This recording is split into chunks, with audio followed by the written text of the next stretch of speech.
Hello दोस्तों, आप लोग अपने घर में कुशल होंगे, यही उम्मीद करते हैं।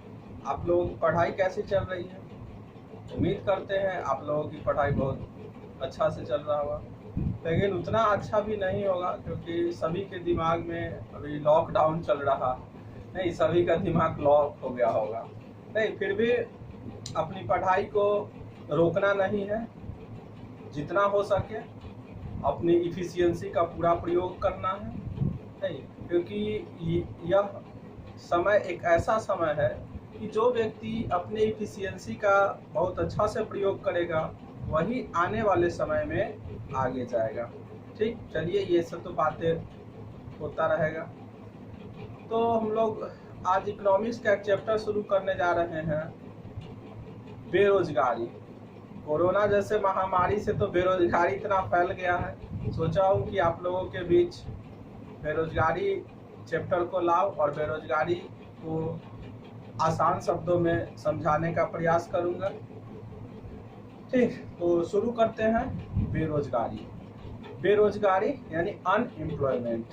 बेरोजगारी क्या होता है? नहीं, तो इसको साधारण से शब्दों में समझते हैं कि बेरोजगारी का अर्थ होता है कि एक शारीरिक और मानसिक रूप से सक्षम व्यक्ति, नहीं, एक शारीरिक और मानसिक रूप से सक्षम व्यक्ति जो कार्य करने की इच्छा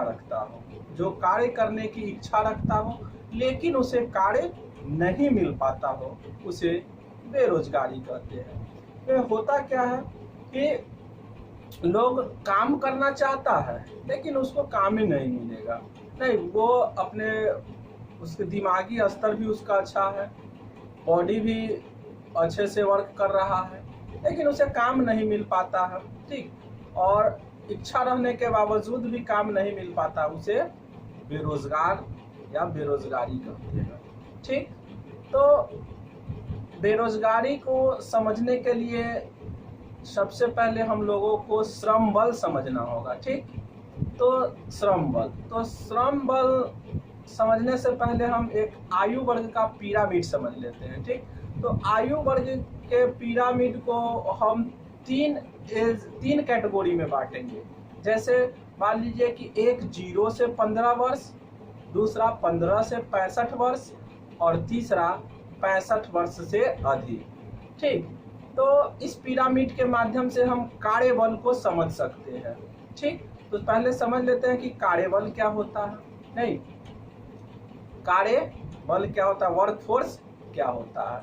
तो वर्कफोर्स जो है, यानी कि जो पिरामिड बताए हैं 0 से 15 वर्ष, 15 से 65 वर्ष और 65 वर्ष से अधिक, तो इस पिरामिड में जो व्यक्ति को कार्य मिल गया, नहीं, इस पिरामिड में जो व्यक्ति को कार्य मिल गया उसे कार्यबल कहते हैं।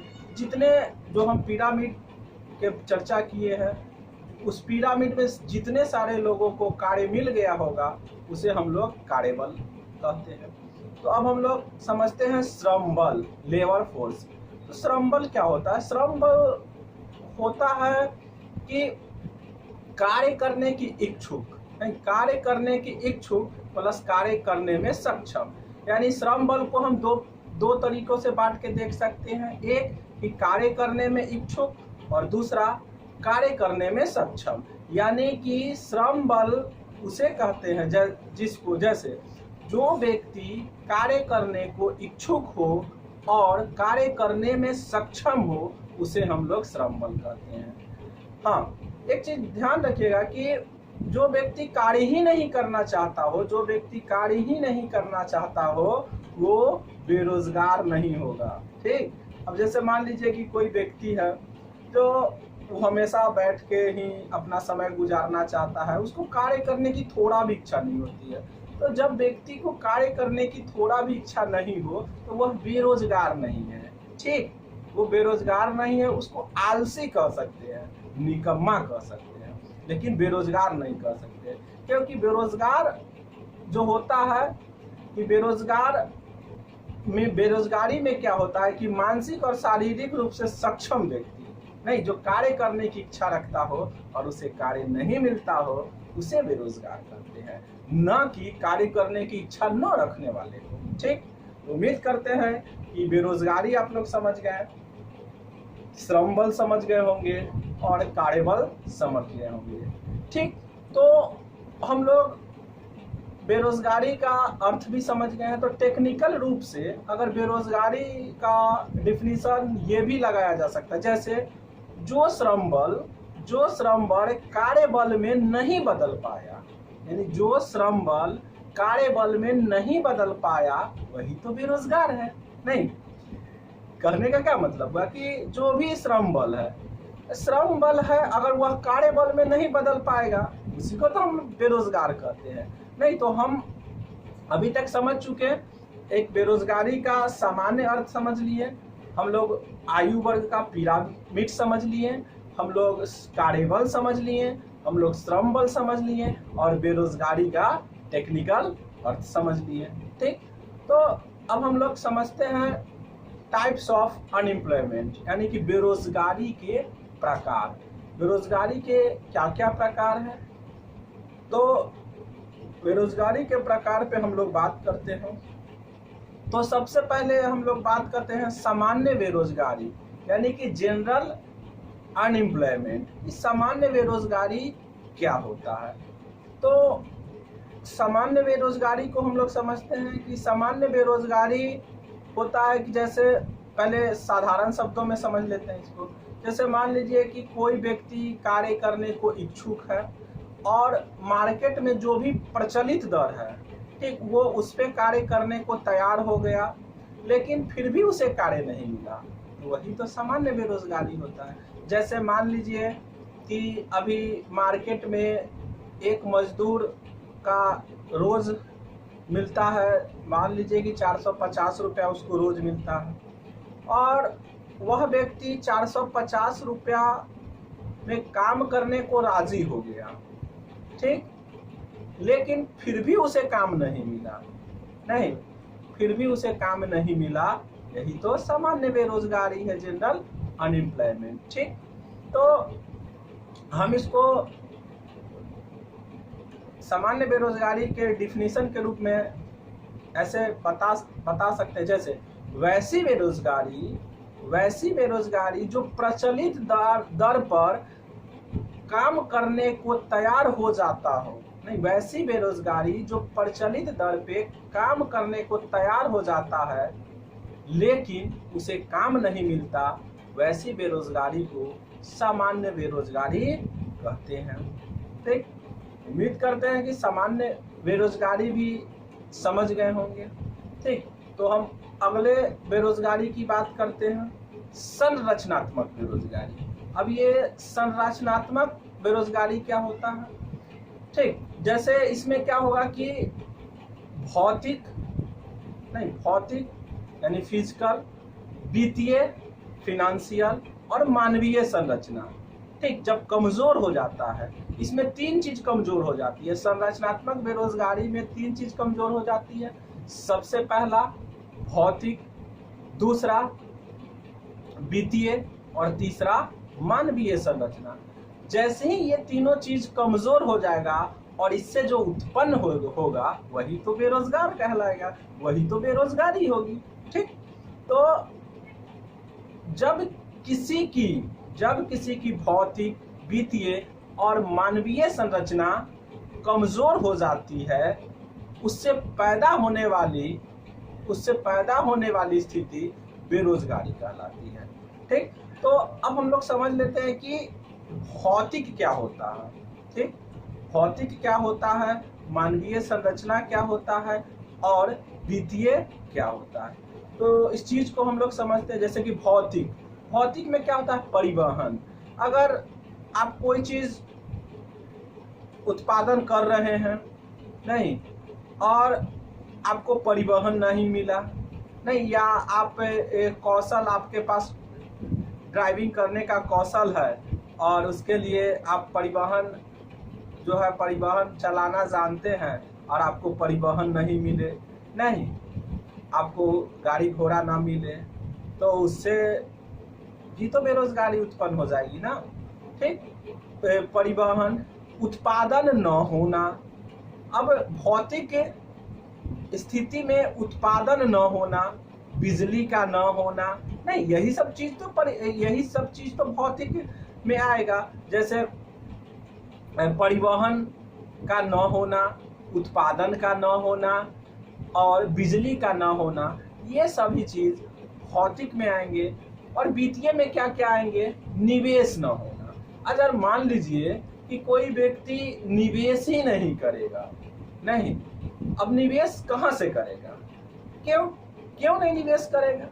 क्योंकि उसके पास खाने के लिए तो पैसे ही नहीं है, नहीं कि वो उस पैसे से खाने की वस्तु को खरीद के और अपना जीविकोपार्जन कर सके।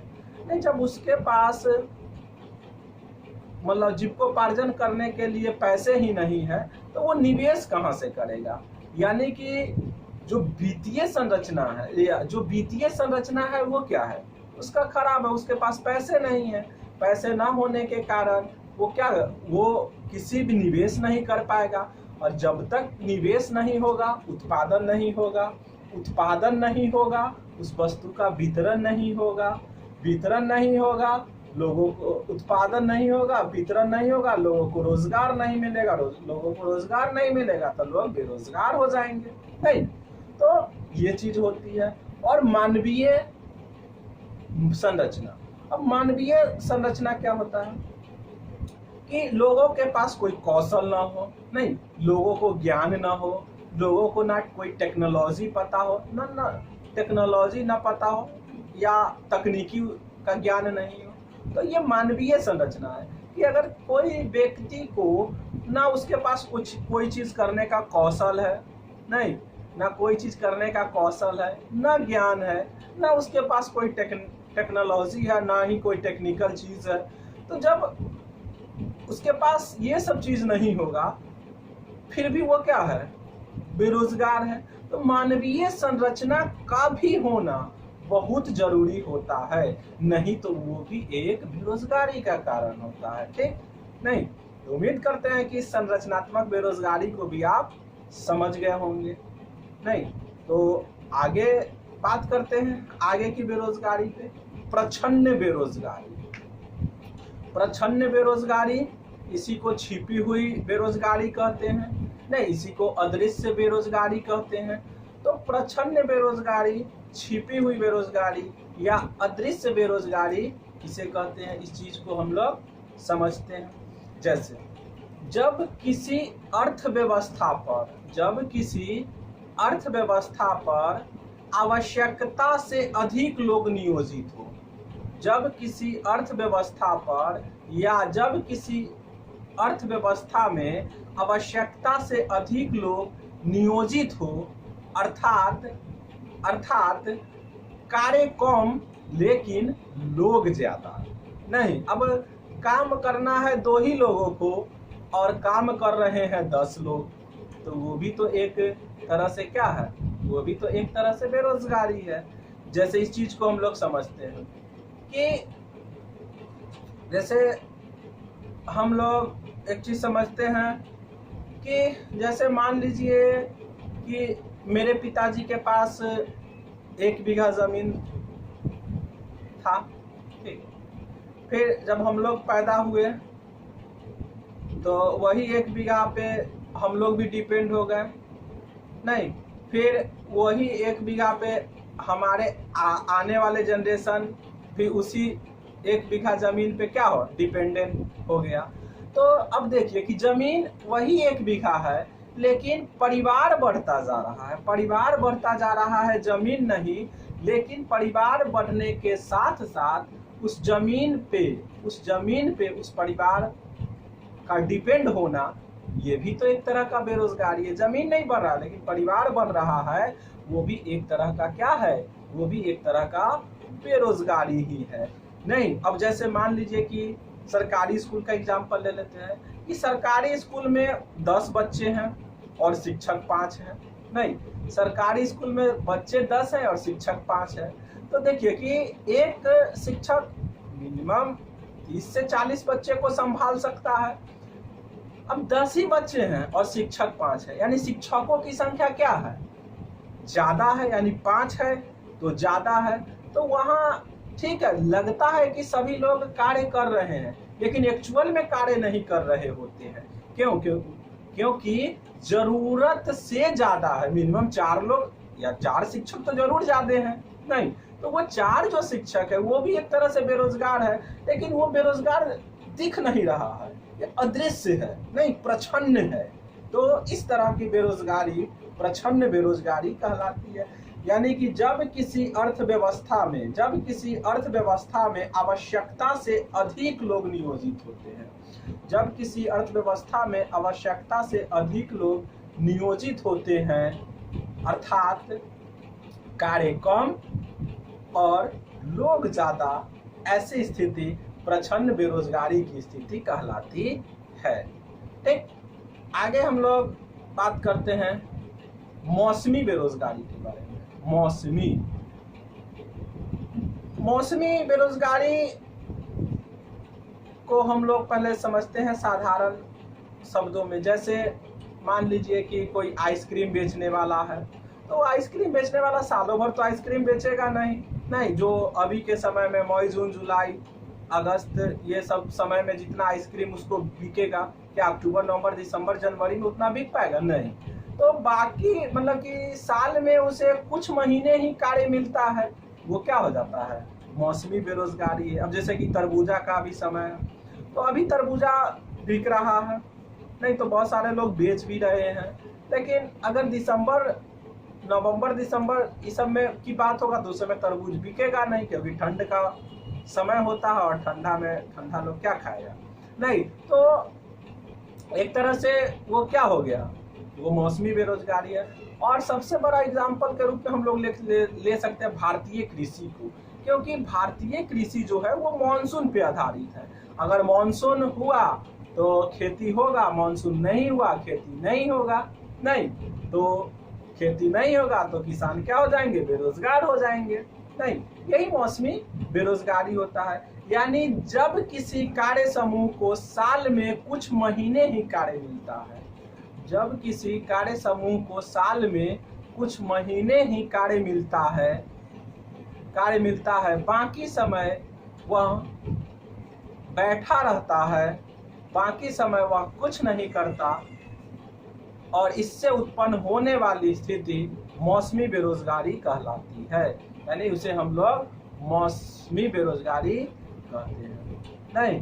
तो उम्मीद करते हैं दोस्तों कि आज हम लोगों ने जो भी पढ़ा वो सभी आप लोगों को समझ में आया होगा। दोस्त, आप भी मेरा उत्साह लाइक शेयर और सब्सक्राइब से बढ़ाते रहिए, ताकि ज़्यादा से ज़्यादा वीडियो जो है आप लोगों को हम प्रोवाइड करा सके, नहीं।